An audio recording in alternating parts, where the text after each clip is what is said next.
পুরনো ঢাকায় যে ঘটনাটি ঘটে গেছে, যে ছেলেটি মারা গেছে বরঞ্চ তার সাথে হয়তো যুবদলের সম্পর্ক আছে, কিন্তু যে খুন করছে বা যে হত্যা করছে তাকে তো অন্য জায়গা থেকে, আমরা যেটা খবর পেয়েছি, অন্য জায়গা থেকে নিয়ে আসা হয়েছে, তাকে ধরা হচ্ছে না।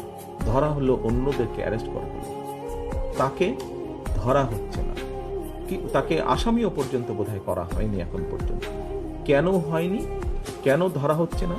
আমাদের পক্ষ থেকে তো একবারও বলা হয়নি যে তমুককে ধরা যাবে না, অমুককে ধরা যাবে, একবারও তো এই কথাটি বলা হয়নি।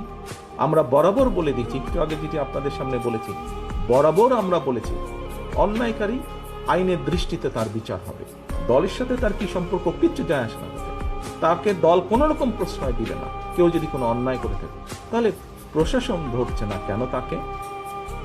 আমাদের এখানে রিজভী আহমেদ সাহেব পরিষ্কার বলেছেন, দলীয় অবস্থান থেকে আমাদের যা যা করা প্রয়োজন আমরা প্রত্যেকটি যেটি যেটি জেনেছি, তদন্তের পরে যাদের যাদের সম্পর্কে প্রমাণিত হয়েছে অভিযোগ, আমরা আমাদের দলীয় অবস্থান থেকে তাদের বিরুদ্ধে ব্যবস্থা গ্রহণ করেছি।